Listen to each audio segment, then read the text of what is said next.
Is April 13th, 2002. My name is Joe Todd. This is an interview with Rod Sandburg in Tulsa, Oklahoma for the Eisenhower Library. So, where were you born? I was born in Minneapolis, Minnesota.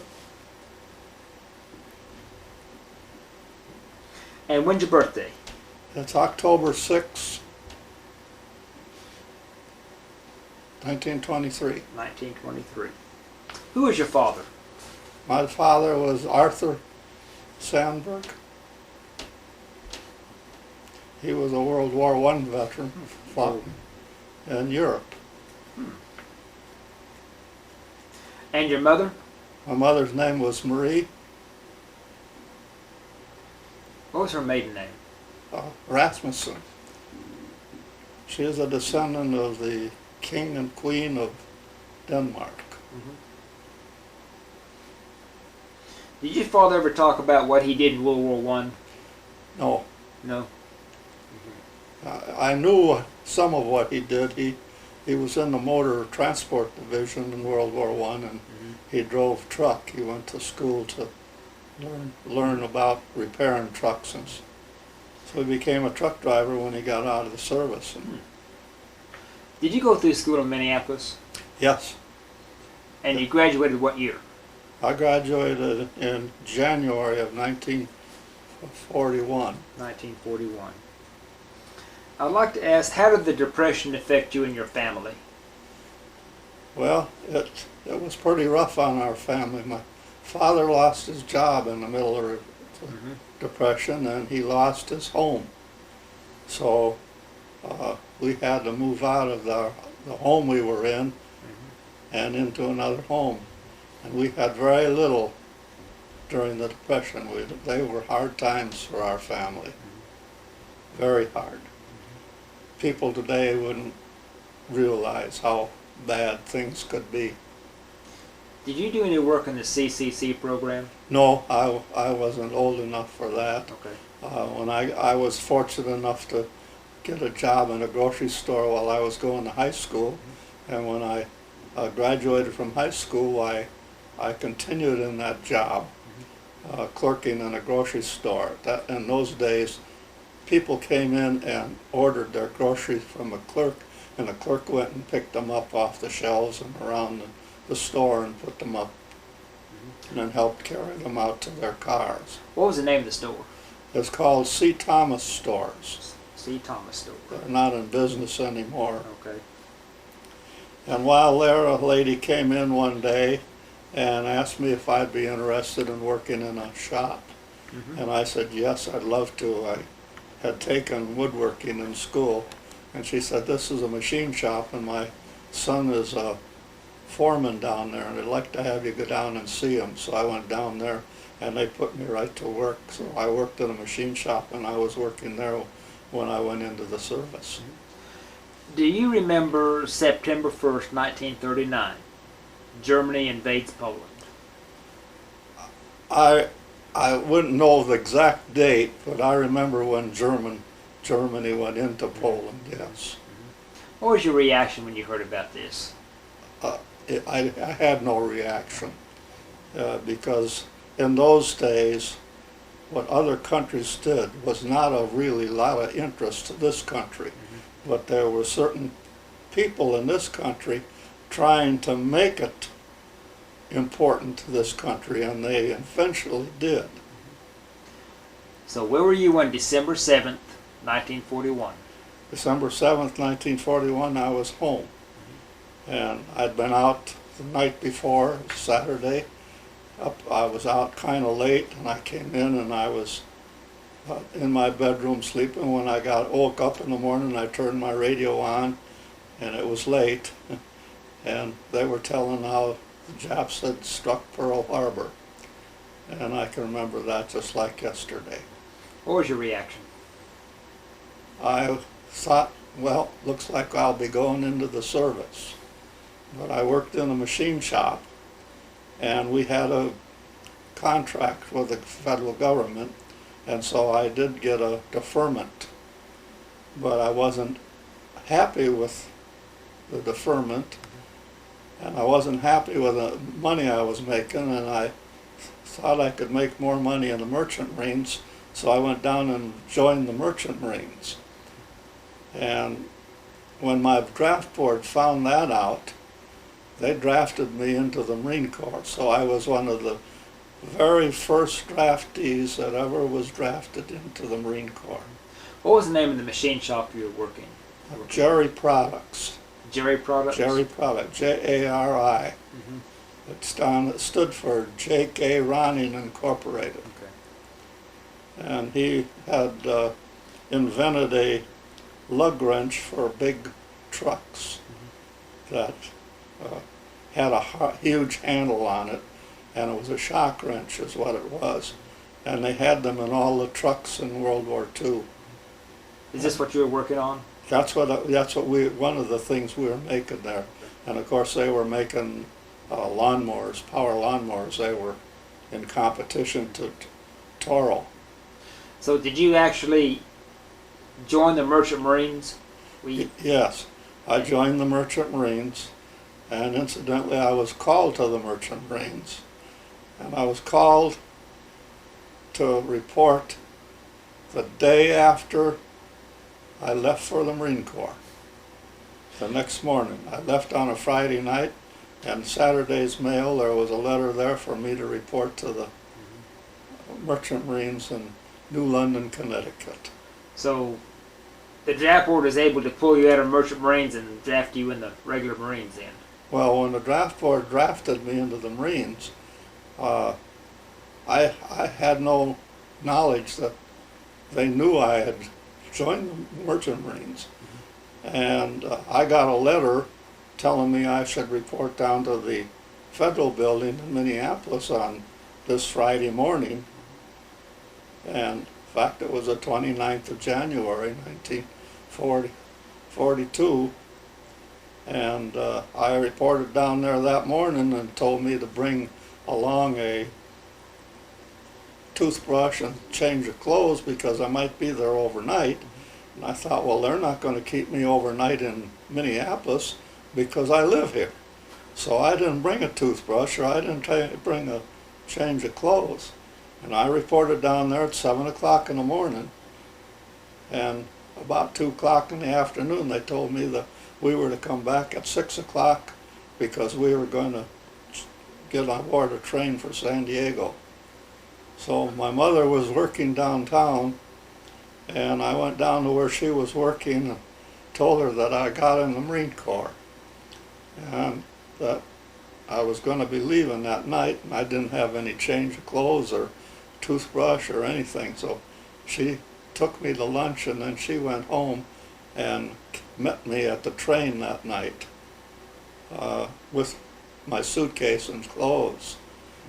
And of course I went back to the Federal Building after I had lunch with my mother, and they swore me into the Marine Corps, and then they marched us down to the railroad station, which was just a few blocks away, and put us on a train. And it was after dark when we finally got on board train. And my father worked for the post office. He was a mail delivery man for the post office. He drove armored truck, and he was putting mail on that train, and he saw my mother and a bunch of the kids that I knew that come down to see me off, and he came over to see what was going on, and he discovered that I was going in the Marine Corps. I went to see him. What did he say? Well, he didn't say much of anything. He just says, take it easy, be good. So tell me about the train trip from Minneapolis to San Diego. The train trip was 5 long days and nights. And we went south. We had two cars on the train. And I palled up with a couple of fellows from Mankato, Minnesota. One of them was right behind me in line. They always had us in alphabetical order. His name was John M. Shear. And so when we got on board the train, there was one room at the end of the train and there was room for 3 people to sleep in there. So we took over that room, and we had that room on the trip. Now, was it a Pullman car or? Yes, it was a Pullman car. The rest of the car, the seats folded down and made a bed on the bottom, and another one fell down from the top, or was pulled down from the top. So we was on that for 5 days. We come down through Oklahoma here, went down into Texas, and then we went across the border into Mexico, and then back into the United States and back into Mexico. Seemed like every time we turned around we was being stopped by customs again. And each one of these little towns that we went through in Mexico, the kids would be out at the train, and of course in those days we didn't have air conditioning, so the windows of the train would be open, and the kids would be hollering, "Oh, I'll sell you my sister for a quarter," and so the guys would ask them, "Where's her sister?" And they'd point at the house that was right across the way from where the railroad stopped, the train stopped, and there would be a girl standing in the door, and when the kid pointed, she'd lift her dress way up above her head and would be naked from the neck down. And we saw that in every town that we stopped in Mexico between the time until we got to San Diego. What about meals on the train? Pardon? What about your meals on the train? Well, they sent us into the dining car, and we went into the dining car as a group, and we had whatever the dining car was serving that particular meal. So they fed us good. That's some of the best feeding that we got while we were in the Marine Corps. So tell me about boot camp in San Diego. Well, boot camp in San Diego was something else. They put us in huts, and these huts had 16 bunks in them. Actually, they had 8 bunks, and they were double-deck bunks. So there was 16 people to a hut, and it was just in the sand, and the Marine Corps depot was right next door to Consolidated Aircraft Factory. So they were continually running airplanes out and putting them in the air. Well, they made the OI-1, which is a seaplane, and they'd go into the water, and they flew them too, and they also made B-24s and B-26 bombers later. But when we were there, they were making OI-1s and the B-24s. And they just got you up early in the morning before it became light, and got you out in your skivvies and asked you to do calisthenics, and then you went back and he marched you over to the mess hall, and you had breakfast, and after that then they put you through drilling all day long, had you drilling doing different things. It was an experience that many of the guys had not ever experienced anything like it, and a lot of it was new to me, but we were Marines, so we went through it. What's your most vivid memory of boot camp? Most vivid memory of boot camp was getting mess duty at the end. After the boot camp was over, our entire platoon received mess duty. Now in the Marine Corps, they don't have such a thing as KP. They had mess duty, and you would be on mess duty for 1 month, and you were only supposed to have mess duty for 12 months, or for 1 month, each 12-month period, and they paid you an extra $5 for that.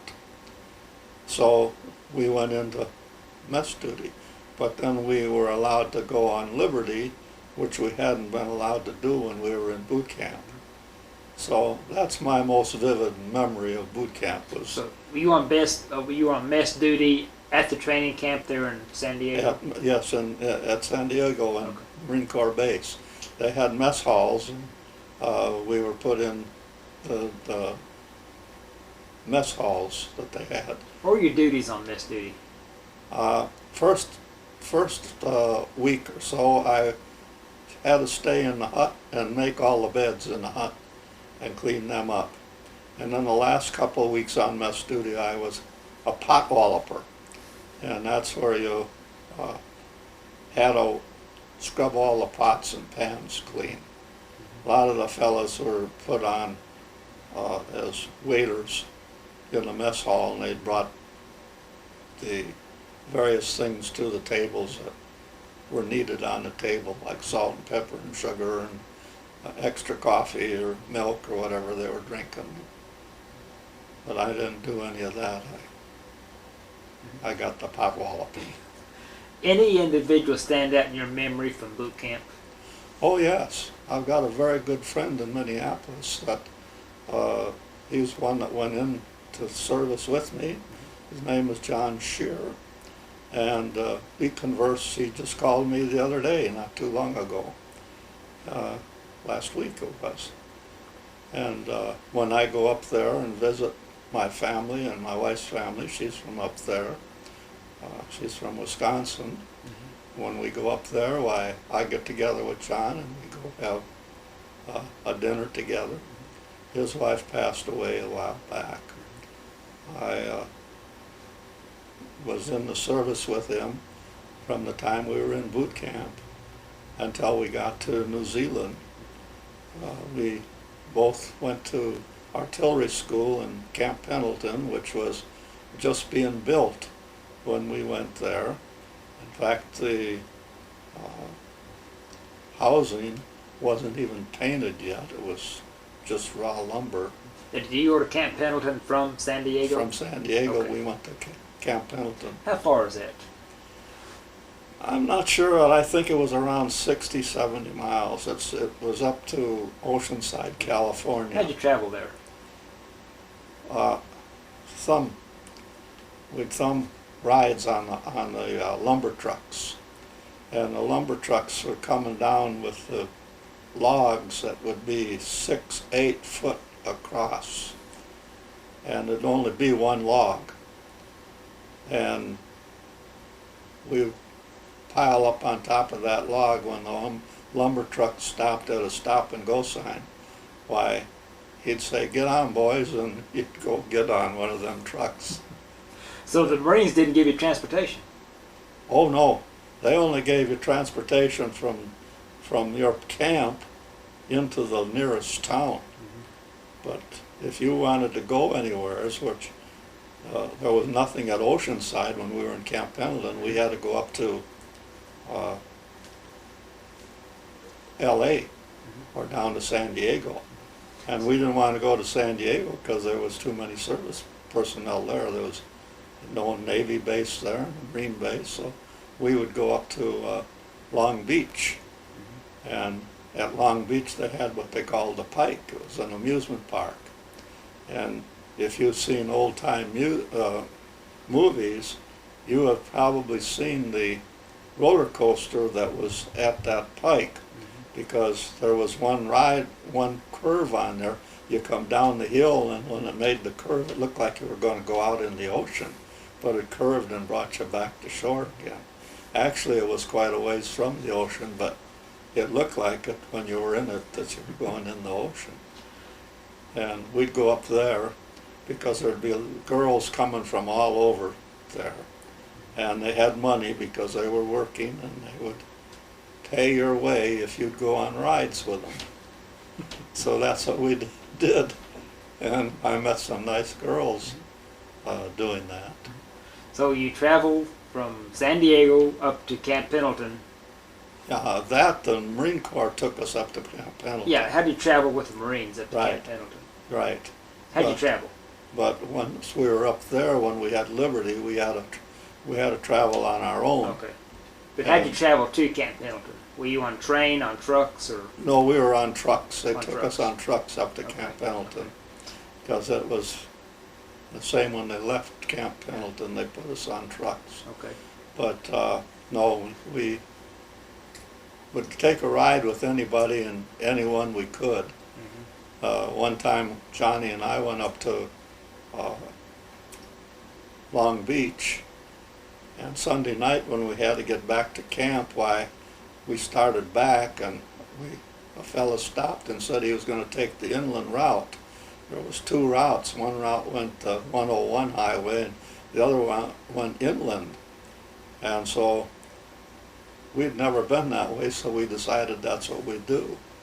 Well, we got into the town that he was living in, and we had to get out, and there wasn't no more traffic coming out of that town, so we were walking. And we were walking down the highway. John brings us up every once in a while, and he was following me, and he had a hold of the tail of my blouse. And he was sleeping while we were walking. And he was just following behind me, and I was worried about becoming late, at the for the next morning. And I didn't want to be late again, because after boot camp and after the time we were in the mess hall, we got a 10-day leave, and we could go home if we thought we could get back in time without being late. Well, I went home. Coming back, we had a train wreck, and so I was late 4 hours. And so I got a court-martial and got fined, and I didn't want that again. And of course, Johnny hadn't gotten back late, so he hadn't ever had a court-martial, and he wasn't worried about it, but I was. And the cars were coming by, and one car, and I'd wake him up. I'd say, Johnny, get your hand out there now. We want to get a ride. And he'd wake up, and he saw the orange grove. We'd been walking by orange groves for miles. And he says, look, Rod, orange groves. And he ran for the darn trees in the orange grove. And I said, where are you going? He said, I'm going to get an orange. And so we went over to the orange trees, and we filled our blouse pockets with oranges. And then I said, now, when a car comes, forget the oranges. Let's see if we can get a ride. And so we were walking down the highway, and he was hanging on to my blouse. And it was darker than pitch. You could just see light, just see when in the headlights of the cars. And so the oranges were all green. So when the car wouldn't stop, we'd throw the orange at the car. But finally a car with some Marines got in, came by and stopped and picked us up. And they said they'd take us back to Pendleton. That's where they were going, providing we'd put gas in the car. Well, we didn't have but 50 cents between the two of us. But we said, well, we'll put gas in the car. Well, 50 cents back in that day would buy 5 gallons of gas. And so when we got to the service station, we didn't think there'd be one open, but they found one that was open on the road, and we got in there. And so they said, how much gas are we going to put up? Can we fill up? And we said, no, 50 cents. They said, we're going to make you guys walk. Well, then we ain't going to buy your gas. But they took us back to camp. We got back in camp just in time for roll call in the morning. Tell me about your training at Camp Pendleton. Well, Camp Pendleton training was artillery training. We went to school half a day and learned the basics of firing artillery pieces. And we learned how to figure out where you have to fire your weapon, what you had to do, and there was a lot of surveying to be done in there. And that was what they called the instrument section. And they give us all tests. And the people that were better at math was put in the instrument section. And that's where I and Johnny both ended up, as in the instrument section. So I volunteered to be a battery recorder then. And I was the recorder for the battery, and Johnny volunteered too. So they trained us as recorders. And the battery recorder recorded all the commands that came down from the up above to set on the guns, and you put it on a sheet of paper, and you had to keep track of all the ammunition. You kept track of everything that was said on the phones, so that the battery exec or the battery commander would know if something wasn't right. They could ask us and see what was said, because we had to copy down what the phone person said to the whoever was commanding the guns. What guns were you training on? What size? Well, they trained us on the 75 pack howitzer and the 105 howitzer and the 155 howitzer, which was the largest gun the Marine Corps had at that time. And that's all they had for big guns was howitzers. So we didn't know, of course, which howitzer we'd be on in combat, and we were hoping that we wouldn't get on the pack howitzers, because that you pushed. And it was a little 75 millimeter gun that packed up into a little bundle and had wheels on it like a wagon. And then you had like a wagon that they have on farms, and then you'd have to push that. The whole gun crew would have to push that. And that wasn't easy to push across the sand. What's your most vivid memory of Camp Pendleton? The most vivid memory of Camp Pendleton was the dirt roads and the fires. They called them forest fires. And we were called out very frequently to go with the fire department out and fight fires on the hills and the mountains there in Camp Pendleton. Now, Camp Pendleton was larger than the state of Rhode Island and had lots and lots of flat cactus. So there was big pieces of flat cactus, and when the fires came, they'd burn into this cactus and the cactus would burn. And what we used, or the fire department used there, was a truck with a big tank on the back of it, and they filled it with water, and it was the same as the street cleaning trucks we have today, that water spurted out from the front and the rear on it. And they would drive along the side of the fire and let the water go out on one side and put the fire out. It was a great way of fighting fires. And we did that quite frequently while we were in training there. How long did training last at Camp Pendleton? Well, we went into Camp Pendleton probably around the first part of April.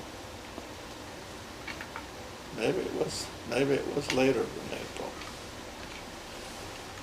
So we were there a couple of months, I think. We left there on the 29th. Well, we left Camp Pendleton, and they took us down to another camp that's escaped my mind right now. And we were there for a couple of weeks, and on the 29th of July, they took us down to the docks in San Diego and put us aboard a ship. In 1942? In 1943. 43. Okay. Yeah. That was on July 29th, 1943. What ship did you cross the Pacific on? A ship called the Sammelsteig. How do you spell that? Oh, don't ask me It's that. called the I'd have to go look it up on my... What's the name of it? The Sammelsteig. Schimmelsteig? Sammelsteig. It was a Danish ship with a Dutch crew.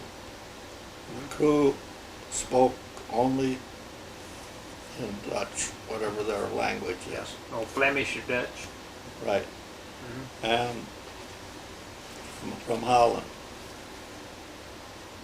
And it was a small freighter that the holds had been converted to hold troops. And there was 1,500 of us put on that ship. And they had a galley that would only feed their crew of probably 15 or 20 men. So we didn't get anything to eat. What'd you do for meals? Well, we didn't have meals. In the morning when we got up, we'd go through the galley or the mess hall, and they would give us a little bag, and in that bag would be the first time we went, they give us the bag, there'd be a package of 4 Fleetwood cigarettes. There was a little package. And they'd give us a package of double-edged razor blades, and they would give us an orange. And that is what we got every morning for 17 days that we were aboard that ship. Now the bunks were so close together that when you put your backpack in on the bunk, there wasn't room for you. And they were, I don't know, from floor to the ceiling, and there was only about maybe 12 inches between them. They called them hammocks, but what they were was metal frames with canvas held between them with a rope. And so I didn't go below deck all the while I was on board ship to sleep. I would sleep up on deck. It was cooler and better. What'd you sleep on? On the deck, just on the Just on the deck. just wherever you could lay down. I put my pack down on my bunk, and that's where it stayed. Many of us did that. Some of the guys would put their packs in on top of yours, and so they could sleep in their bunk. Some of them would be sick, seasickness, and they'd get in bunk, and if you did that, you were in bunk all the trip because you don't get over it. But anyway, for lunch, there just wasn't room to feed all of us. There wasn't room to make food for all of us. So we didn't have food for lunch. Didn't have anything for lunch. We each had a canteen of water when we went aboard the ship in San Diego, and they had fresh water to drink where you could fill your canteen for 1 hour each day. 1,500 men could not fill their canteens from one tap each day. I had a canteen of water when I left, and I still had half of it left when I got to New Zealand 17 days later, because I just didn't drink much water. And of course, we had to shower in salt water, and I was allergic to salt water. It gives me hives. So they said I wouldn't have to, so I had to take my showers when a cloud come by and rained on top deck. Take my clothes off. The problem there is you'd soap up, and then the rain would stop and you couldn't get the soap washed off. You'd have to wait for the next shower to come along. So what about the evening meal? Did you have an evening meal? And the evening meals was the same as the lunch meal. Now after we had been on that ship about 4 days or 5 days, they got a working party together. I was put on that working party, and we went down below decks and took the fresh vegetables that were spoiling and brought them up and put them on top deck. This was lettuce and fresh carrots and fresh cabbage and all these in crates. In those days, the crates were made of wooden slats, and they held this lettuce and cabbage and all this stuff. and it was going to be tossed overboard that night. Well, the minute we brought it up, the fellows were into that stuff, eating the part that wasn't rotten because they were so hungry. And being on this little detail, why, we learned that there was a whole part of the ship down there that had nothing but candy in it. So after we dumped that over, why, we decided that night after dark we dumped it. Then we snuck down in there and we got cases of candy out. So each one of us had a box of 24 Clark bars. And that's what we ate the rest of the trip, was our Clark bars. Did any of the crew of the ship speak English? No, none of the crew. Excuse me. Yeah, go ahead. So none of the crew spoke English? No, the captain was the only one of the crew that could speak English. And so everything that was done had to be done from Marine officers. He would relay to the Marine officers, and the Marine officers would relay it to us. Ever hear what the attitude of the crew members were toward the Americans? No.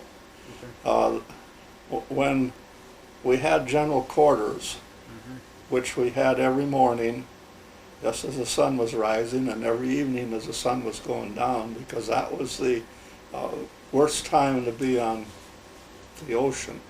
You were more apt to get a submarine to shoot you at that time of the night than any other time of the day or night. Where'd you go for general quarters? Pardon? Where did you go for general quarters? Just up on top deck. Everybody went up on top deck. And there was a group that was made to go into the turret, the gun turrets, which there weren't too many on that ship because it was a merchant ship, freighter. And so there wasn't a lot of guns on that ship. But they put a gun crew on there, and it was usually the fellows that had been to machine gun school that was put on those turrets. And they watched from there, and you just stood around with your life preserver on.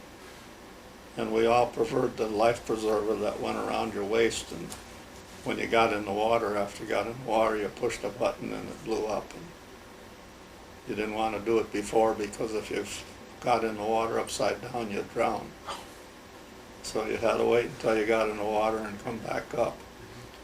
But we had no problem like that. We stopped once, we stopped in New Hebrides. And we were there overnight. We come in there late in the day, and it got dark. But the moon was shining, and it was so bright that we played cards by the light of the moon on the deck all night long. And we could see they had lights on the beach, and there was people moving around on the beach, and we could see they were moving stuff. I don't know what they were moving. I don't think they was come from our ship, and they sure didn't put anything on our ship. Who was it? Did you? I don't know whether they were American servicemen there or whether they were the natives of the island or what, but we just was in that harbor overnight. Did you get seasick? No. No, I never got seasick. Of course, being from Minnesota, I like being on the water. Had you ever seen the ocean before? No. No. When I left Minneapolis, that's the first time that I'd been out of Minnesota other than going to Wisconsin in my entire life. When you first saw the ocean, what'd you think? Well, I thought it was kind of a lot of water. But the first night that we were on that train, we got on the train, we left, it was after dark. It must have been about 8:30, 9 o'clock at night when we left. And we were on that train all night long. Now it was 20 below zero, and the snow was up to your hind end when we left up there. And I couldn't fully believe that there could be any place in the United States that it wouldn't have snow. And I thought, now I'm going to find out if them teachers was lying to me in school. So the next morning, it was early in the morning, and I woke up and everybody else was sleeping, so I went out on the platform between two of the cars. And the top part of the door was open, and I looked out and there was snow. And just about the time I turned around, why the guy that made the bunks and stuff, the porter, came by, and I says, "Where are we?" He says, "We just passed into Iowa." He says, "We just left Minnesota. 100 miles away. It took us all night to get there." So, in fact, we were on there for 3 days before we got down where there wasn't any snow. But that was a big thing. Not Why did it take you that long to just go out of Minnesota? I guess we stopped for every other train. See, they were moving equipment, and then they took preference. Yeah. Okay.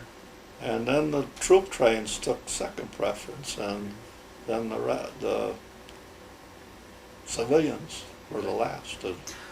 What's your most vivid memory of the trip to New Zealand? Though the ones at New Hebrides and island there, it was so peaceful and so beautiful, and that moon was so bright. It was just as bright as it is in here right now. And we played cards all night long. We played pinochle all night long by the light of the moon. And that was the most vivid memory until we reached New Zealand. And we pulled into port. Now, we come close enough to a lot of land on the way, different islands and stuff. No one ever told us what they were or where we were, but we knew we were there because the marlins would come out and bounce against the bow of our ship. They'd come and meet us, and that was a good sign when they came out and bounced off the bows of your ships. So we knew we were close to land. And when we got to New Zealand, they pulled into this harbor, and they docked us at the docks. And there was men working on the docks down there, and we hollered down to them and asked them where we were. They said, "Wellington." And we said, "Where in the hell's Wellington?" And they said, "Wellington's in New Zealand." So then they took us off the ships there and put us on trucks and took us up into the mountains. Anything happened when you crossed the equator? Yes. Oh, yes. What happened? Well, we became I forget what it is, a shellback, I think. You were one thing, and then you became a shellback. And was it a pollywog? Pollywog, yeah, that's right. You were a pollywog, and then you became a shellback when you crossed the equator. What? Do you have a ceremony? Yes, they had a ceremony, and they took the canvas rigs that they had to come out of the holds. They'd run a canvas hoop. It was, maybe 4 feet across. And they put that down in a hold so fresh air could get down in the hold of the guys. And they took them and they put them out, and then they had fire hoses with seawater running in them. And they made you crawl through those tunnels. And when you went in, you went by a bunch of guys that had shellbacks, and they would paddle your butt when you went through. And when you come out, the guys on the other end would paddle your butt. But you went through there, and you come out, why, you were then a shellback. And they give you a certificate. You still have yours? No, I don't have mine. I lost mine. But a friend of mine sent me a blank, so I've got the blank certificate. Okay. So tell me about New Zealand. New Zealand was the greatest place. When we were in a camp called Pahatanui. And Camp Pahatanui was up at a little town of Plimerton. Do you have to spell that? Pahatanui? Pahatanui. Hey, I have to look that up too.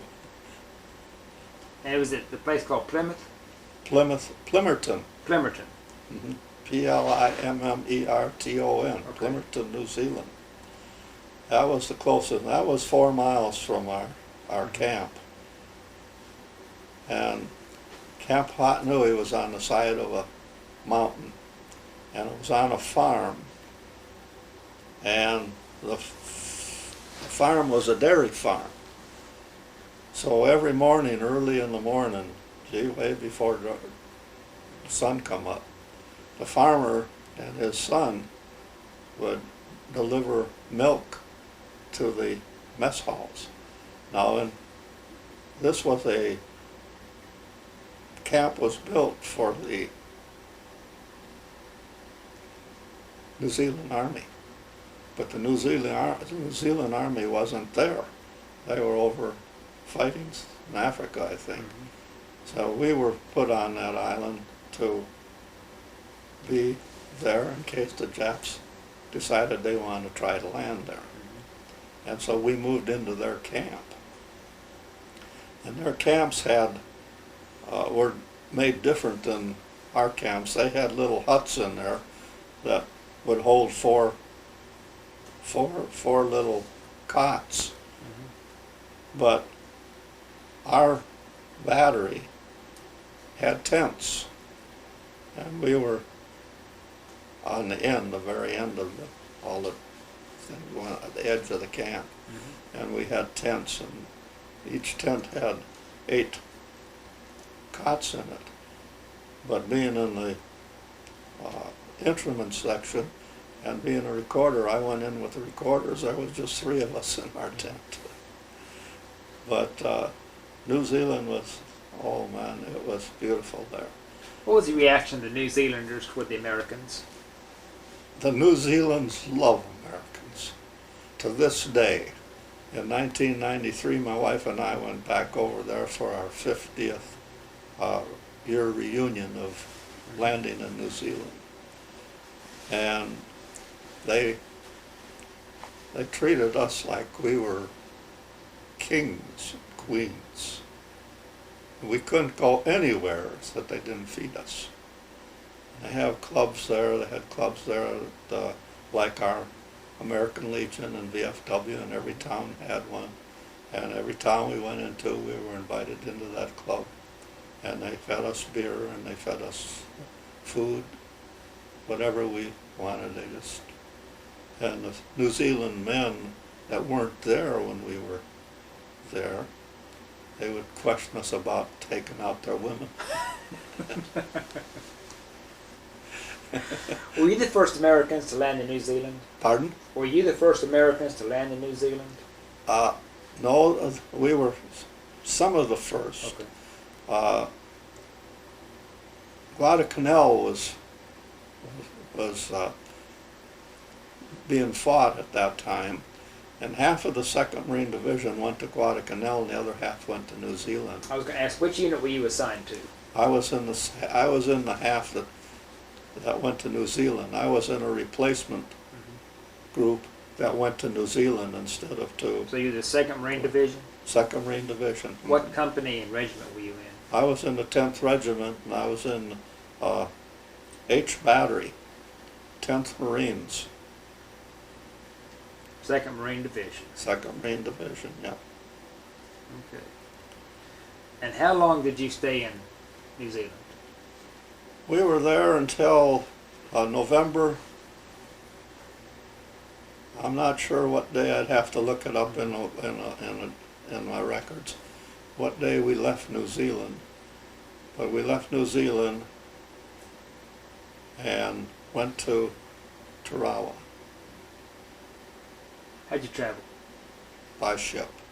Was it, what, LST or No, there were troop carriers. troop carriers? Yes, so the LSTs hadn't come out there yet. Okay. Did you know where you were going when you left New Zealand? No, the New Zealanders did, and Tokyo Rose did, but we didn't. It was just scuttlebutt that we didn't know where we were going. Whenever you were leaving New Zealand, what were you thinking? Well, I I don't remember I was thinking about much of anything. I was thinking what we were probably going to go into a battle, and where we were going to go, I don't know, because we knew that the battle in Guadalcanal was pretty rough. But when we got aboard ship and after we got going and they opened up the door, they told us we were going to take the Gilbert Islands, and that they were a group of 22 islands, and we were going to have to take all 22 of those islands. And we were going to go on the first one, which was codenamed Helen. And its name is Bicio. And again, I'd have to look it up to give you the correct spelling. And Bicio Island was the island that had the coral reef completely surrounding it. And it was an English possession that the Japs had taken from England, and it was, the Bicio Island was an island that was 2 miles long, 500 yards wide at the widest point, and it was consisted of 3 acres. And they had it for 20 years, and what they had done is cut down the coconut trees, because that's what it was, a coconut grove. They cut down the coconut trees, and they laid the coconut trees down, and 4 or 5 high, and then they covered them with a roof and covered them with coral sand. So all the way around the island, they could be in underneath this. That's what the Japanese. Pardon? Is that the Japanese did this? Yeah, the Japanese. The Japanese had this done, so that they could go all over the island without even coming up on land. Now, we were told when we were on board ship that the island was just a small island, and we were told that the Army Air Corps was going to bomb it, and we were told that the way they were going to bomb, we figured it was going to be underwater when we got there, because it was average height above sea level was 8 inches. And they had one point that was 14 feet or 15 feet, and that was man-made. And and there was a landing strip on there for fighter craft. So we thought we were just going to go ashore and walk across it and go on down and take the rest of the islands. Nothing to it. We surprised. When we got there, we come in the morning, November 20th, 1943. We come into that cove, or that area, and they were firing at us from shore. And of course we got up, they woke us up around 2 o'clock in the morning, and they took us down for breakfast. And the breakfast on board that ship was, the dining hall was around the opening of the hull, not the hull, but the hold of the ship. The hold, yes. And it went up all the way, so you could look up and see each deck when you go up there. And we were sitting there eating breakfast when a shell went off up above in that hold. It kind of scared the bejesus out of us, I'll tell you. Did the shell hit the ship? No, it went off. It exploded in the center of the hold. Okay. So it just had shrapnel running around, and how that happened, none of us know. It just remember that shell went off. And anyone injured when that happened? If they were, they had to be up above us. Okay. And so when we weren't allowed to go up on board the deck until we were called. And finally they called us to go up on board deck, and we went up there. The landing boats were circling around ready to go in. And when they went in, they just got slaughtered. They just got slaughtered. And they put us in a landing boat, I think it was on the second day. And they put our big guns in there and everything towards the end of the second day, but we couldn't get ashore. The reef was too close to the top and we couldn't get over the reef. We tried. They ordered our guns off, and there was a truck with a gun with a 105 howitzer tied to the back of it. And the one went off and went in 20 foot of water. So we had guns and trucks in water, and we were on foot. We wouldn't go ashore until they backed off. So we didn't get on there until the next day. Mm-hmm. They wouldn't let us back aboard ship, so we were on that Higgins boat. And when we did get ashore, it was the most dramatic thing that I've ever seen in my life. Imagine having a swimming pool or a beach with hundreds, and I mean hundreds, of bodies laying in the water, in the shallow water, so thick that if you wanted to go across, you had to walk on them, and they were U.S. Marines. And they were so thick there. Now that battle lasted for 72 hours, and there was 1,020 Marines killed. Just recently in the Tulsa World, I read an article where they said that in all of World War II there was only 4,000 some Marines killed in the war. This means that 1/4 of them had to be killed. When you first saw the dead Marine, what was your reaction? It was scary. They had been floating some of them had been floating there for 2 days. And their hair, scalp, they were scalped. The hair would be loose, and a washer, when the wave come in, would put their hair up on their head and back down again. And that's the first time I ever seen a skull.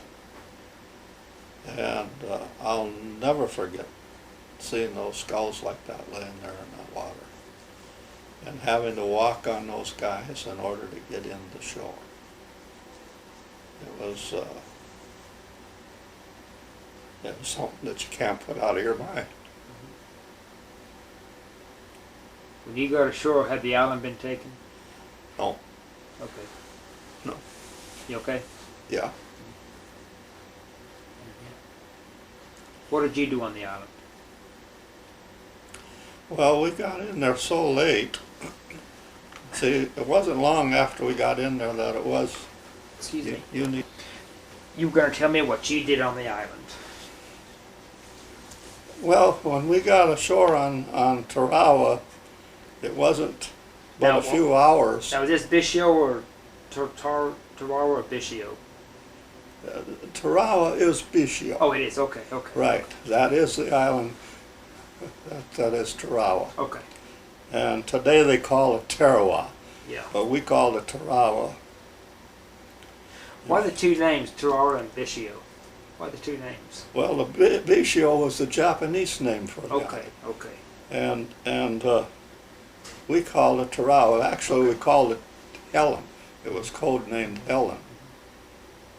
And I really don't understand how there's so many names. Bishio was the name of the Japanese name of it.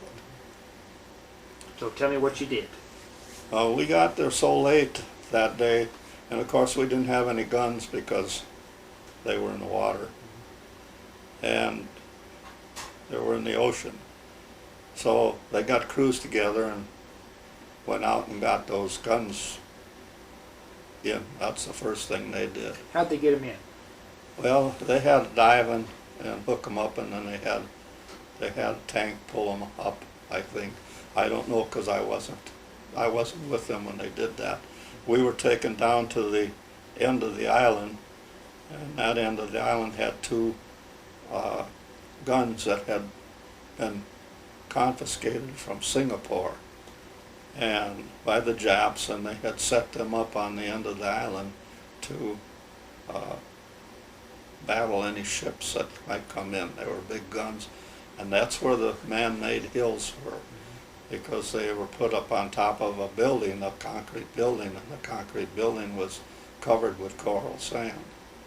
And so we were put down on that end, down at that end by those, and we didn't have anything to do until the next day, and by that time it had been declared taken. When they got Bichio taken, they declared the islands taken, the Gilberts taken. And it was only 72 hours that we fought on there, they fought on there. And we didn't do any fighting ourselves. But we had the job of cleaning up. We had to go down in and get these dead Japs out of these underground, or these huts they made. There wasn't huts either, because it went all the way around the island. And we had to get them out. And it was right on the equator, and it got so hot that within very few minutes the bodies would blow up to the point where it would split their clothes on them. And we didn't even want to touch them, so we took telephone wire and snagged them around the legs, and we dragged them over to shell holes. There were shell holes there was deep enough that you could put one of these homes in it that's just a one-story home. They were so big. What made those shell holes? The bombs that the Army dropped. Okay, the Army Air Corps, yeah. Yeah. And the island, like I said, it had one runway on it. And the Seabees come ashore, and they worked on that runway and got it so that the planes could land. And the first plane that landed on there was a fighter plane, and it crashed. They had pictures of it in the movies. We saw it in the newsreel, but they cut it off so that they didn't see it crash. So did you bury the Japanese in these shell holes, or? Yes, we took them to the shell holes and had tanks with bulldozer blades on it, pushed the sand in on top of them. And they got to the point where we couldn't, no more holes to put them in, so they stacked them up crisscross like this, about 5 feet in the air, and they poured aviation fuel on them and set them on fire. And you had never smelt anything so bad in your life as on that island. In fact, that's what helped me stop smoking in 1954. Every time I lit a cigarette up, I got that stench in my, and that helped me tremendously in stopping. I'd like to ask, what did you do with the Marines? The Marines, they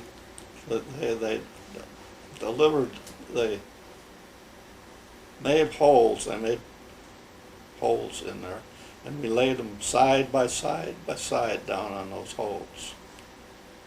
And those holes, in those trenches, and they filled them up. Now they weren't very deep, because it didn't dig very deep when you had water. There's a controversy to this day of what happened to them Marines. I take the Follow Me, which is, I belong to the 2nd Marine Division Association, and they're continually asking in the Follow Me what they did with the dead on Tarawa. Well, people are writing in that their friend was killed on Tarawa, and they're buried in their hometown. I can't see it. I don't know how that could possibly be done, because when we got a dead Marine, we took off their dog tags and cleaned their pockets out and put it in a batch. We took them over there, and we give that to an officer that was in charge of the burial detail. Now, how they knew who was where, impossible, as far as I can see. And there were dead Marines that were buried right where they were killed on that island. And I'll bet you if you went over there on that island today and dug around, you'd probably find some bones. I don't believe that the federal government brought home all the dead from World War II that was asked. There's no way, absolutely no way they could find them. They might have brought bodies back and brought something back, but I doubt if if it had been my relative, I would have said, no, mother, or grandma, or whoever, uncle, don't ask for it, because I don't know how you would possibly find it. And this is one of the things that irritate me about our representatives in Washington, is the fact that they lie to us so much, and they try to make you believe they're doing something that they're not. So it irritates me. But we were on that island for a total of 8 days. And then they put us on board ship, and we got to the point where we were within 1 hour of the time zone in the United States, and so we thought we were going back to the United States. And we pulled into Pearl Harbor on December the 7th, 1943, and sat overnight.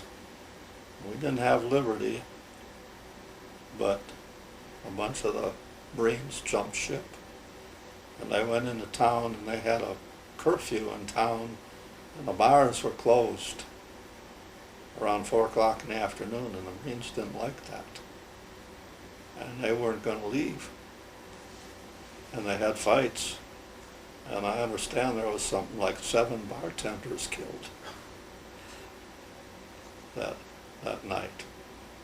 But then they put us on board the ship again and took us over to the big island of Hawaii, and we landed in Hilo. They put us on board trucks, and they took us up to the Parker Ranch, was on the other end of the island, and we had to go over what they call the Saddle Road, which went through all the volcanic ash. And when we got to the Parker Ranch, where we were going to set up our camp or build our camp, we were told that it would be already built, that the Seabees had built it. When we got there, all there was some green buildings sitting around, and in each one of those buildings there was a 6-hole hole. It was what? A 6-hole toilet. so we didn't have any. We had to start from scratch and build that up.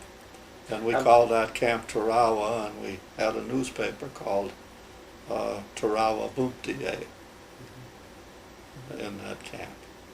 I'd like to ask, when you first went to Pearl Harbor, did you go by Battleship Row? Yes, we went. Pearl Harbor, you have to go by. You have to go in there. But Was the Oklahoma still there? Oh yes. When you saw the Oklahoma upside down and the Arizona, I didn't know one from the other. Yeah. What did you think when you saw the battleships? Well, I didn't think anything about it, because I don't know. We just sailed in there and we saw the ships, and they were sunk. And we saw ships the same way out in the out there at Tarawa. Jap ships were like that. So once you see it, it really don't mean much to you after that. It's like anything else. You go look at it, and you've seen it, and the next time you see something like it, it isn't as bad to see it as it was the first time you saw it. And so they didn't bother me, that they were that they were, sunk there. I knew that they were sunk there, seen pictures of it and all that. And we weren't there, long enough. We went by there and docked. So at Camp Tarawa, what'd you do? Well, in Camp Tarawa, we trained. And it was on the Parker Ranch. And the different camps, we had the 10th Marines was in their own area. We had our own areas. We had our own mess halls. We had our own showers. And they built the mess halls first so they could feed us, and they built showers after that. And of course the outdoor toilets were already in. And so we had to put up our tents. And we did that. And then we went up in the hills and practiced firing our guns. So it was just more training. We hadn't lost anybody at Tarawa, so we didn't have any new replacements to speak of coming in. Did you still have your guns, or did you leave the guns on Tarawa? Oh no. On Tarawa, we had to pull them in, and they had to take them all apart and clean them out. And when they got through cleaning them, and the same with the trucks, they had to disassemble the trucks, and they had to rebuild the engines and put them all back together again. So when we got ready to leave, the trucks drove up into the landing barges, and by that time we had of course the pier that was there, and so we just have to drive down the pier and go into the landing barge and out to board ship, where they lifted them up into the ship. So how long were you at Hawaii? We were at Hawaii we landed in Pearl Harbor on July the 7th. December the 7th, 1943, and we left there on December the 8th for Hawaii. And we got in the helo, and we went up there. And then we left there in 1943. We left there in May of 1944. And the first night we were out to sea. Now this is where we first went aboard LSTs. I did not go aboard an LST. I went aboard a troop ship because I was put in a special group, and we had trained to climb a cliff. We didn't know where we were going and where we were going to climb this this cliff, but we were trained to do that. And I was on this troop ship with part of our battery. All of our battery wasn't on, the rest of the battery was on an LST. And each LST had a small craft, LCT, on the top of it. It was built just like an LST, only it was smaller. And so LST don't have room for troops, so they were all sleeping on the top deck, and they were sleeping on bunks, on cots, underneath the LCTs, and they were on huge rafters. They were at least 4 by 4 feet that these LCTs were on. And the landing craft tanks is what they were called. They had a ramp on the front of it too, and they had cots in there, so some of the guys were sleeping in there. Well, that first night, in the middle of the night, it was pitch black. All the lights, the ship stopped and all the lights went on, and we learned that the sea was really rough. We learned that what had happened is some of these LCTs had slid off of the LSTs into the water. And of course they had men in them, so we had to look and search for the men and pick the men up. Now they're having a big talk about that today in our Follow Me Too, wanting to know some of them claim that the ships never stopped. Well, our ship did. Our ship stopped because we had our the rest of our battery was on. All our battery was on there practically. There was just a few of us from our battery on this troop ship. And so then we got to Pearl Harbor, and we got in Pearl Harbor, and the ships were parked in Pearl Harbor parallel to one another.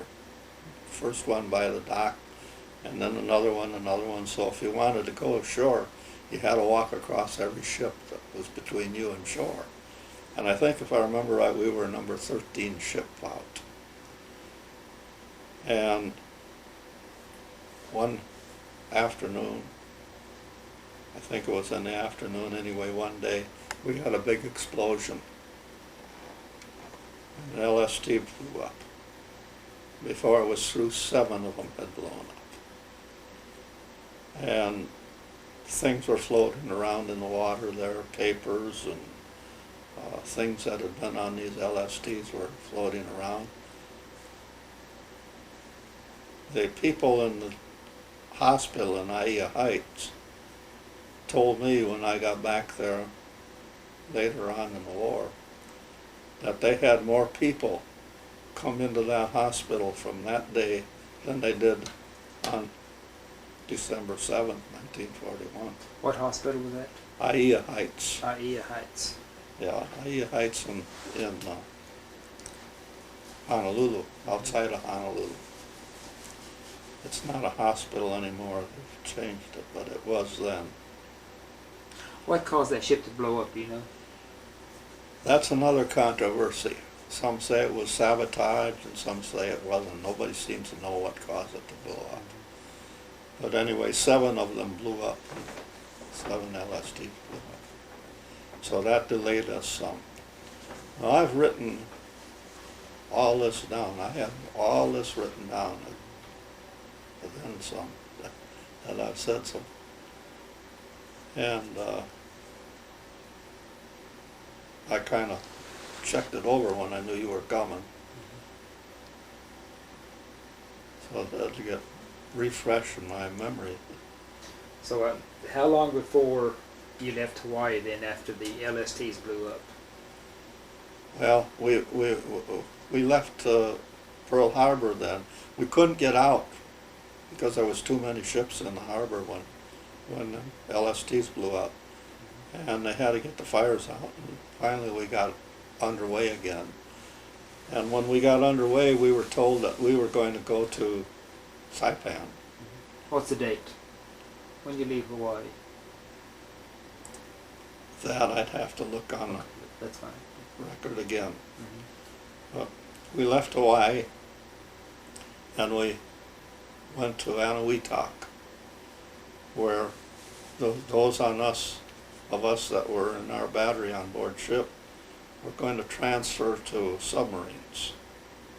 They had told us this on board ship, we would go on submarines, and we'd go to the other side of the island of Saipan, which would be the east side of Saipan, and we were going to scale a 400-foot cliff and set up on top of the mountain, set up on a forward observer on the other side of the mountain so we could direct fire from the ships and the battleships and the field artillery when they come ashore. But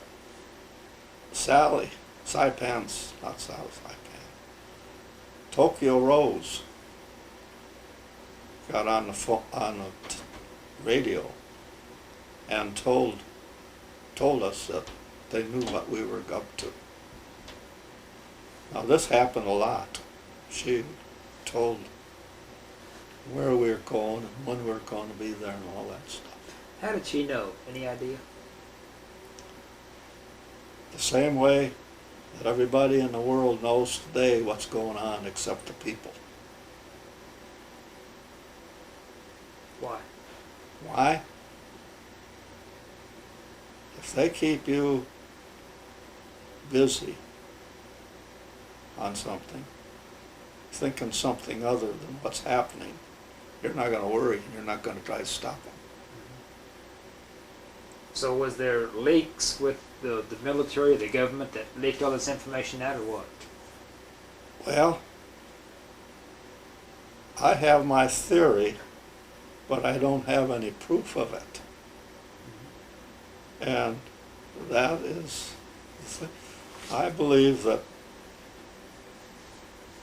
Winston Churchill and FDR set up the war between Japan and our country for the benefit of Japan. And I believe that they knew that Japan was going to strike Pearl Harbor. What went wrong, they did more damage than they thought that they could accomplish. They did more damage there at Pearl Harbor. But they had a lot of help from the United States. Because from sailors that I talked to that were there at the time, told me that they didn't have no ammunition to fire, and their guns had been torn apart because they're going to have their yearly Navy inspection. Now, why would they have a yearly Navy inspection in December when it's always been in July? See? And I recall just before 1941, President Roosevelt met with Winston Churchill over in Egypt. And there's a famous picture in the newspapers about where they were sitting in the back seat of a Ford convertible in front of the pyramids. At the end of that meeting, which was in August, I believe, President Roosevelt came back to the United States. Winston Churchill took a trip to the Far East, which to this day has never been revealed to anybody. Nobody knows what took place on that trip to the Far East. And I believe he set it up when he was over there. Because when Pearl Harbor was struck, the United States had one, just one, aircraft radars, and it was on Hawaii. And the fellows that were running this radar saw this group coming, and they reported it, and they told them to forget about it.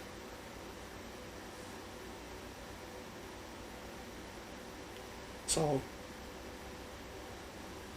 to me, we're being lied to day in and day out by our elected officials. And one day, younger people are going to finally realize that, and they're going to get rid of all of them. And they should, I think. In fact, that's why my flag is flying upside down. I don't know if you noticed it or not. But it's been flying upside down since the 1st of November, 1992. And everybody thought it was because I was teed off at Clinton. Clinton had nothing to do with it. I'm teed off at our representatives in Washington. And I'll turn it over when they start abiding by the Constitution of the United States that was set up by the forefathers. That's right. And that's my feeling. And that's my thinking. And there are people that think the same as I do. But we're at an age that we can't do much about it. And our kids won't listen. They don't believe it. Talking's like talking to a wall. So you get on the ship, and you go to Inowetok. Yep. And we got to Inowetok, and we were told that we weren't going to board the submarines because Tokyo Rose had blew the cover. So we then went aboard the LSTs that our battery was on, each of the group there, and I think there was around 400 of us on that ship that was going to be on different submarines. And they all went to their outfits, wherever their outfits were. And then we went on to Saipan. and we arrived there on June 15th. And we were supposed to get off the morning of June 16th. But things were going so well that we actually got off the afternoon of June 15th. Now the records in Washington will say we got off on June 16th. It's not right. It was June 15th. And we got off in the afternoon. And we landed and we were on the beach about 150 feet from the water. And there was a airplane landing strip that ran parallel to the water on one end of our battery. There was 4 guns to a battery.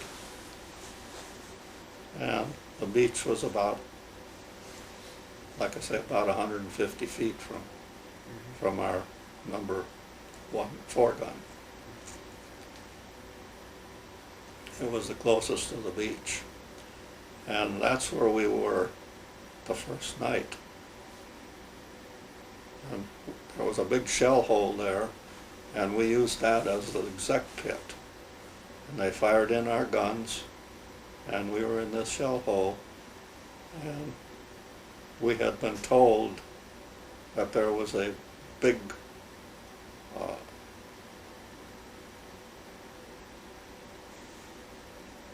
one of these deals like they have over here alongside of the beeline full of aviation fuel. Oh, a fuel dump? Fuel dump, yeah, a great big tank, big tank. And we weren't to fire into that because we might be able to use their fuel. So we didn't, but it blew up before it got dark. And we were standing on the side of this shell hole when it blew up, and it knocked both me and the radio man down, telephone man, knocked us down. And we got back down in that hole and stayed there. How far away were you from the tank? That's something I'm not sure of, but we were within 2 blocks or 3 blocks is all. It wasn't too far from us. Because it was aviation fuel for that. For the Japanese? For the Japanese, yeah, for the landing strip that was by our battery there. How far were the Japanese from you? Well, that's another thing we never knew, how far they were, because we had the infantry in front of us all the time. And the only way we could find out where the Japanese where their front lines were, was to listen to the radio and get news reports from the radio. They would tell us where the front lines were. Otherwise we didn't know. Now we had maps and we knew where our people were up observing, but we never knew whether they were right with the infantry or were behind it or where they were, because they observed from up in that area. But so we never knew where we were in relation to the infantry, but we did know, where that they were in front of us. And that night we had an artillery duel. It was the second night we had an artillery duel. Things went pretty smooth that night. The next night we had an artillery duel, and I had been awake all night the first night, so I was tired the second night. And I went to sleep underneath the gun number 2, the tube of gun number 2. And I went to sleep there because I knew that if their fire mission came, they were the ones that would be the first one to do any firing, and the firing would wake me up. Well, they had an artillery duel that night, and we fired 500 rounds of 105 ammunition. And I didn't wake up. I slept through the whole thing underneath that tube.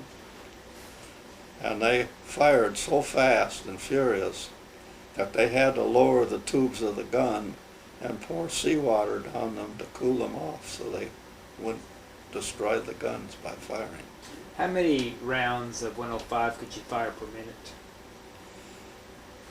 Well, you can't really go by that because you can't tell how many you fire per minute because it isn't like firing something else. A 105 shell is a little between 5 and 6 inches in diameter, and so they're big. And there are two pieces to it. There were two pieces to it. There was a projectile, and then there was the shell itself. That was left at the gun. The projectile went to the enemy, and the shell was left at the gun. And inside that shell there was 7 powder bags. And it was up to the instrument section of the FDC, Fire Direction Center, to determine how many powder bags you needed to get to where you wanted the shell to drop. And so you had to remove the powder bags and cut off the ones that weren't needed. So if they told you 2, well, you had to cut off 5 of them and then put the shell together and put it in the tube. So it wasn't something that you could say they're going to maybe took 2-3 minutes to fire one.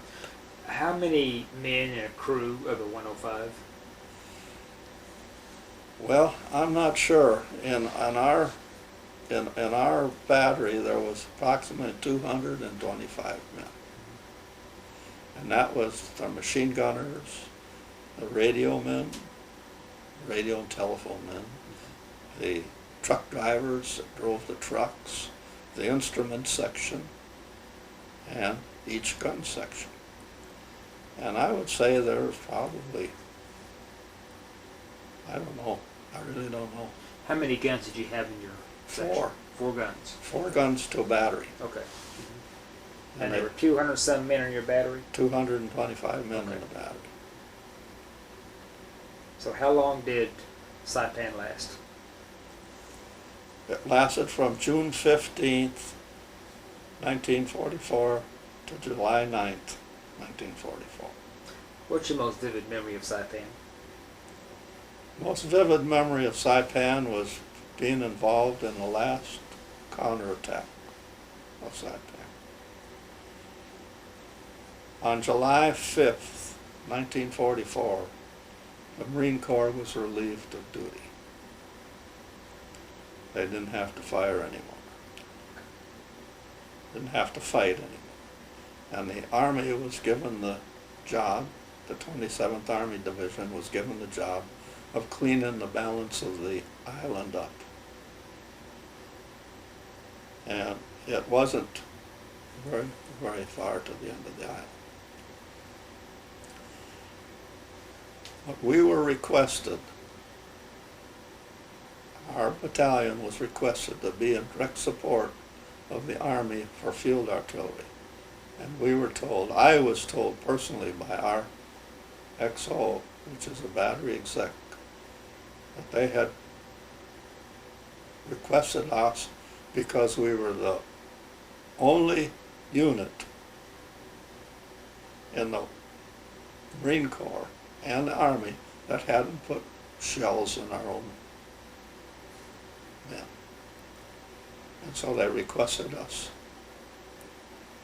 And we moved up. We were about 500-600 yards behind the Army front lines. And we moved up just as it was getting dark. In fact, it was getting to the point where we couldn't fire our guns in on a base point. We couldn't even, it was so dark that we couldn't even get our guns placed properly. And we were taking fire from snipers. So we had gun number 1 lined up where it's supposed to be, and the battery exec told them to line the other guns up from the gun number 1, which I could easily do. And then it became dark, and I would say it was about maybe 9, 10 o'clock. Maybe it wasn't that late. Our machine gunners out in front started firing. And they were firing, and our battery exec was really burned up. And he was complaining, and bitterly complaining. He was going to court-martial those machine gunners, because he is sure that they were firing at one another. And it was dark when they put them out. The machine gun sergeant was supposed to put them out. It was too dark for him to put them all out, so he put one out, and the sergeant in charge of gun number 2 put the other one out. He put the one out on the left side, and the sergeant of gun number 2 put the one out on the right side. I never knew until sometime in the 80s that the sergeant on number 2 never came back to the battery that night because the firing started. Now, if you were to look in the archives of the Marine Corps, they'd tell you that this took place starting at 4 o'clock in the morning of July the 7th. It didn't. It took place July the 6th, started on July the 6th. And so the battery exec ordered everybody to stay right where they were.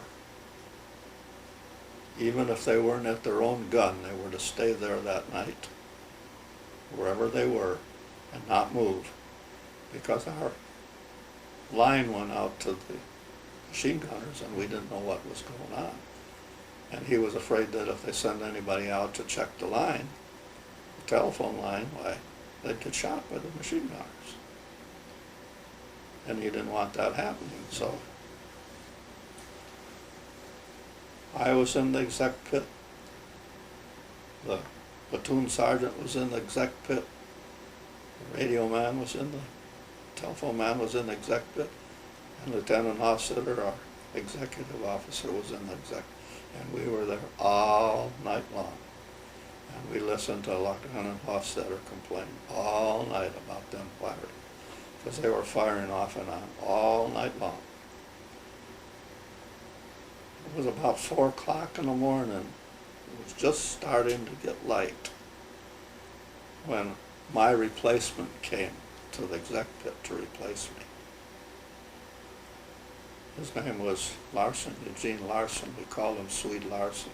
Mm-hmm. And he came in to replace me. And when I left the exec pit, well, the exec pit was 4 empty oil drums with a tarp over it, so that we could sit inside there. We sat in there on ammunition boxes with a lantern, so we have light, because we needed light to do what we were doing. Mm-hmm. And I left the exec pit, and I got out, stood up outside the exec pit, and the Marines, one of the Marines that I don't remember who he was now, said, "Sandy," that's what they called me then, don't be quiet. He says, "There's Japs on the road." And I looked up at the road, and the road was closer to us than the road is here from where we are. And there was Japs walking 5 abreast or 4 abreast, whatever they were, and a tank, Jap tank, and then another bunch of them walking and another Jap tank. And so I immediately ducked back into the exec pit, and I told Lieutenant Hofstadter, I says, "We're surrounded, the Japs are on the road behind us." And just at that time, the telephone man said that the guns were reporting that there were Japs on the road and a Jap tank on the back. So gun number 1 requested to be turned around and fire at the leading tank, because we were parallel to the railroad tracks, and it was just about ready to go up over the railroad tracks. And Lieutenant Hofstadter gave them permission. The other guns wanted to turn around too, and he said no, but he let gun number 4 turn around, but they couldn't fire because they had too much brush in front of them when they turned around. So gun number 1 asked for permission to put that tank out of commission, and he gave him permission to do so. And I was getting out of the exec pit again, and I stood there by the exec pit and watched gun number 1 fire around, and it went into that tank, put a hole in the side of that tank. And I thought, where did that thing go? Did it go clear through it because it wasn't exploding? And it seemed like it took a long time before it exploded. When it did, a tank just spun around and it was facing the way it was going. And 1 man was left alive in that tank. And he had a machine gun. And that's what caused us to lose a lot of men too. But anyway, the other tank escaped. I don't know how it got put out or where it got put out. Because just about the time that exploded, they hollered, "Look out front." I turned around, looked out front, and there was Japanese shoulder to shoulder coming through the cane field. And it looked like they were crawling, and all of a sudden they stood up.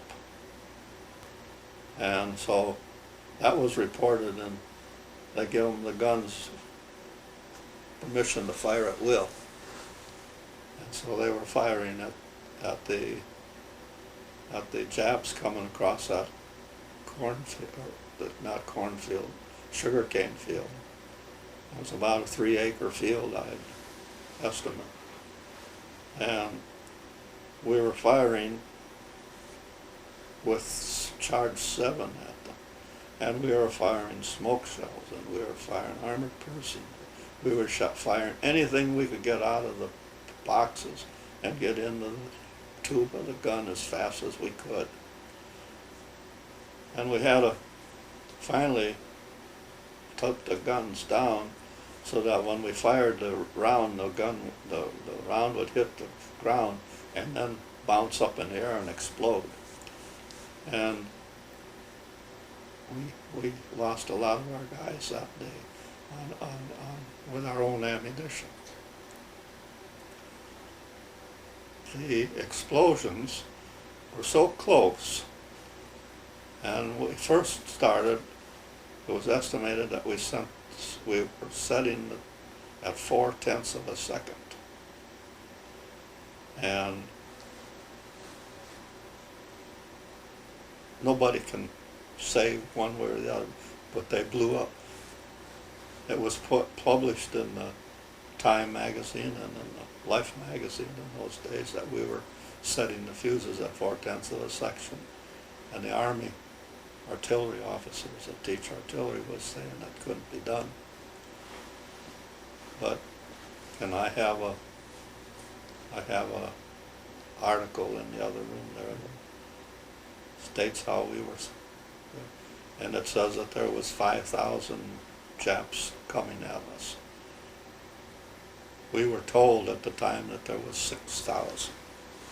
And this article was published on July 24th in the Times, 1944.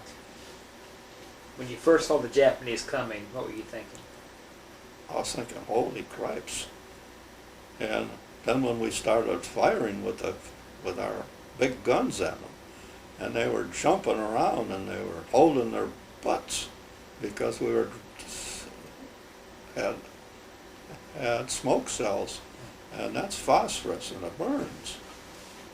And they were jumping around and it looked funny. We started laughing. Everybody was laughing at the way they were jumping around out there. But we were losing our own men. We completely ruined all 4 of our guns with our own ammunition. What, they got too hot? No, the shrapnel. The shrapnel from the shells were hitting our guns, and that ruined them. That wrecked them. Did you stop the Japanese? Pardon? Did you stop the Japanese? We stopped them, yes. Our battery was given credit for stopping the last counterattack.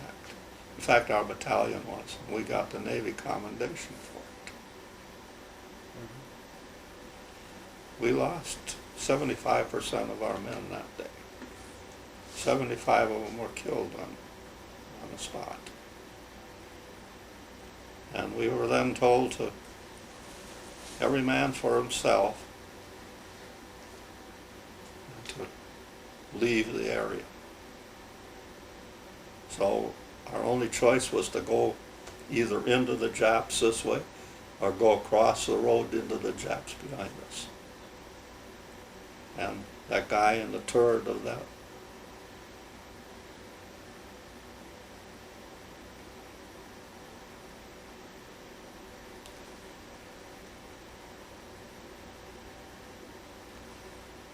tank was firing.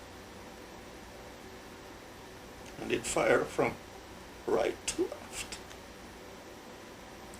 across the road. And every time any of our guys went out on the road, he'd start firing. And I realized what he was doing.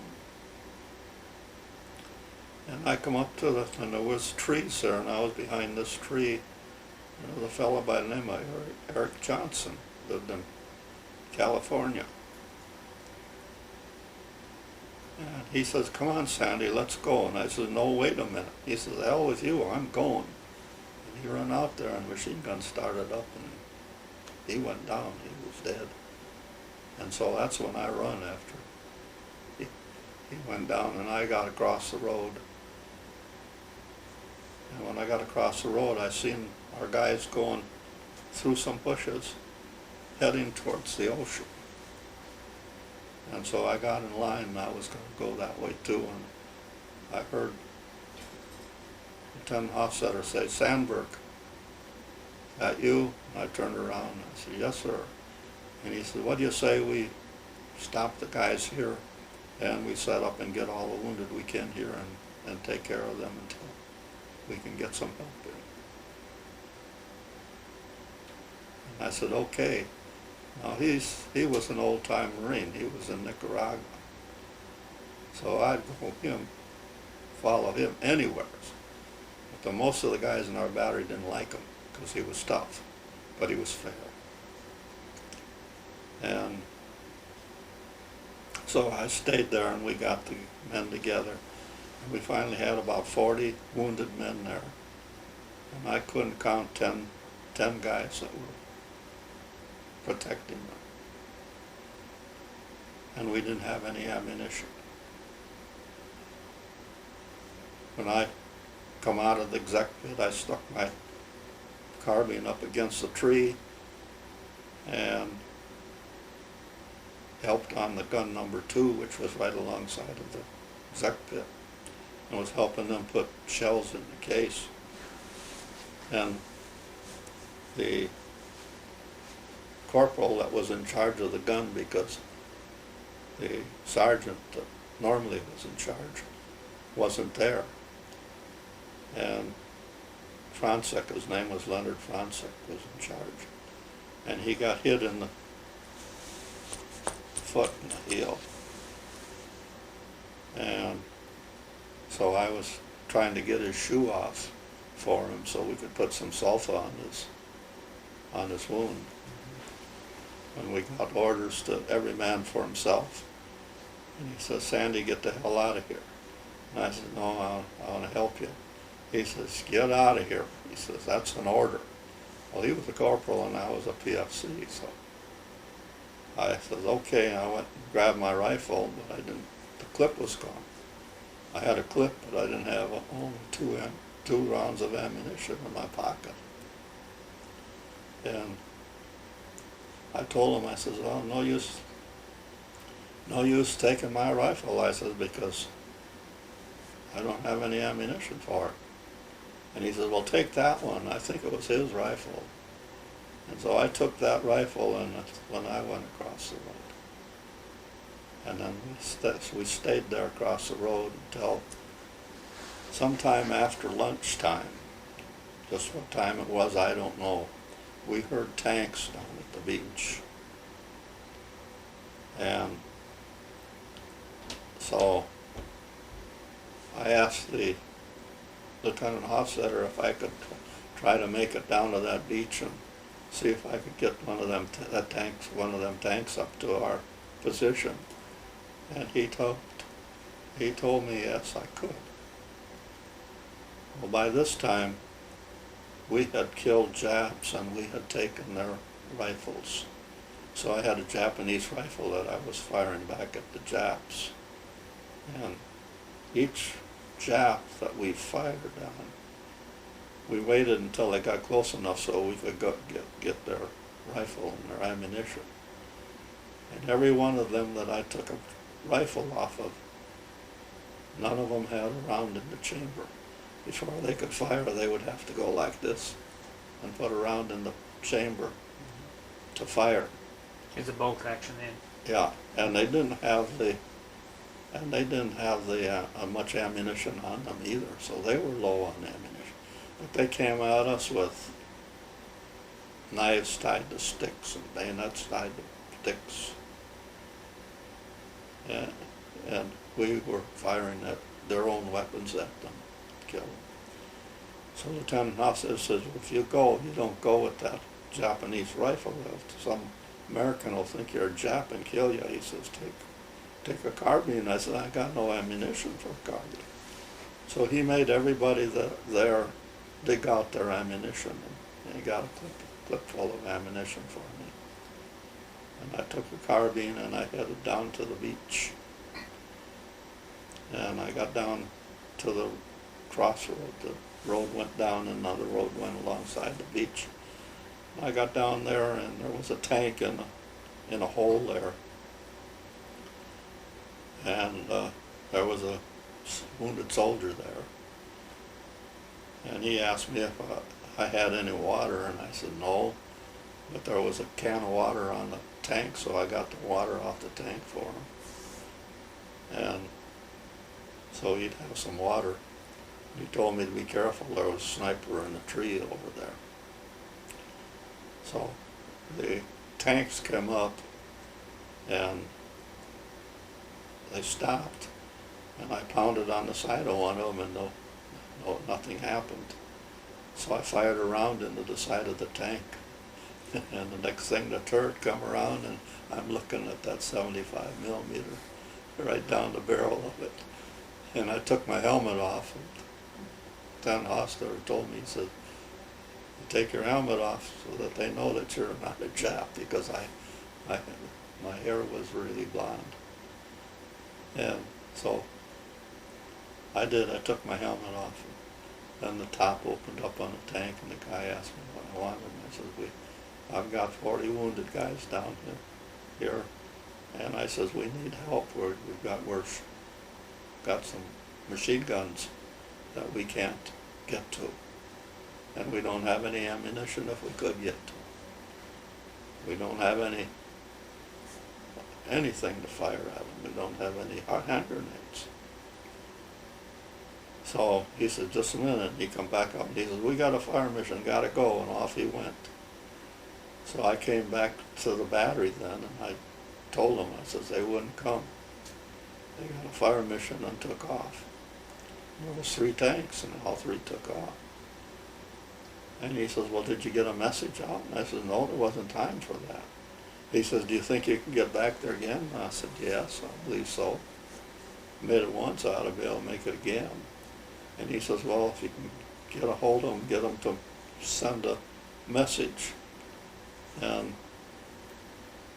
we need help. So I started back down there again, and when I got down there, got part way down there, I saw across the road some Japs, and they saw me, and they started throwing hand grenades, concussion grenades at me. And they were throwing them across the road. Now the road was a road that normally they just had animals pulling ox carts. So it wasn't very wide. And they were throwing it from the other side over at me, and I was throwing them back at them. Japanese hand grenade wasn't very, you couldn't predict when it was going off, because they weren't like ours. Ours will go off in a certain amount of seconds after the pin has been pulled and the handle has been flopped. But theirs wouldn't do that. You could pick it up and throw it back, and they could throw it back at you. And this is what was going on between me and those Japs over there. And they'd go back, and I was lucky they'd get back there and they'd blow up, and I'd hear them scream. And I'm laying on the ground, and one hits me on the helmet and bounces in front of me, and I'm reaching for it when it exploded. That is when I had a out-of-body experience. And the next thing I know, that I was floating in the air, and I could see myself laying on the ground, and I could see these Japs across them. And they got up and scattered into the house that was there. They went into this house, and the next thing I know, I'm back on the ground again, crawling for the beach. This time, when I got down to the beach, and How badly injured were you? well, at the time, it was thought that I wasn't wounded at all. My vision was blurred, my ears were ringing, but actually, I had a broken neck. And it wasn't found until March or April of the following year, 1945. But I crawled on down to the beach, and I got them to put a message out for help. And they said the message had gone and they'd be on their way. And I went back to the battery, then reported to the lieutenant officer, battery exec. And I told them that I think I could get some water from across, because everybody was hollering for water. Mm-hmm. There was one Jap laying in the we were at, like in a driveway there, he was laying alongside there hollering water, water, water all day. And once in a while someone would get irritated about it and fire another shot into him. And he'd quiet down for a while. So I ran across, and a fellow by the name of Ken Miller, he lives in California. He came with me, and we went across, and we got water, cans of water. They were in 5-gallon cans. But they were so full of shot up full of holes, and had so many holes in them that there wasn't much water in them, because there was only water to the bottom hole. And I seen the Jeep there with it was a radio Jeep, and I thought, well, I'm gonna see if I can get someone of our own outfit, you know. And I tried to get the radio Jeep working, but it was shot up too bad too. And Ken hollered at me, he says, these cans are full of holes, there aren't much water in them. I said, well, get them where the holes are higher. The bottom hole is pretty high in the can, and there'll be more water. So he picked up 2 cans, I picked up 2, and we went across to our outfit, and then we went back across the road and brought 2 more cans back.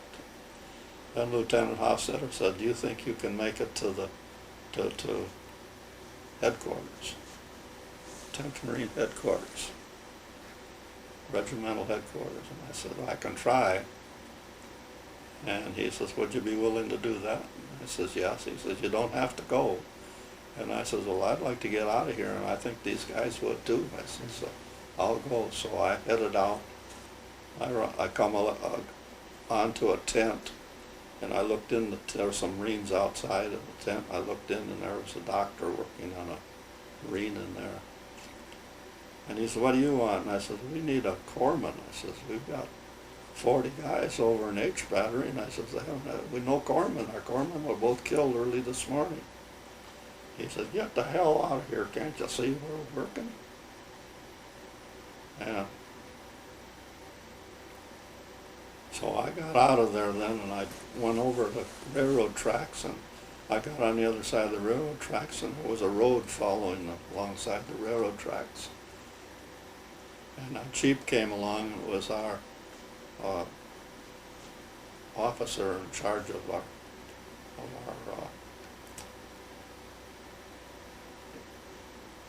unit. And he had his driver and two guys were in the back seat. And so he stopped and he said, where are you going? I said, I haven't got time to talk. I got to get up to regimental headquarters. And I said, I don't even know where it is. He said, here, take my Jeep. And he says, we can walk in from here. And I said, be careful.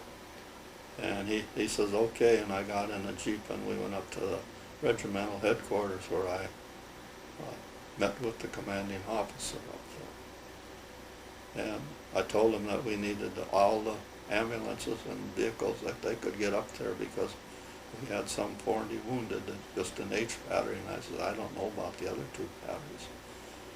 And so first thing he asked me is, how are your guns? And I said, well, sir, I says, our guns are ruined. I says, I might be able to make one gun out of the four of them. And there was a captain, Marine captain, standing there by the door of the garage. They had this in front of a home that had been bombed out. Had a basement garage in it.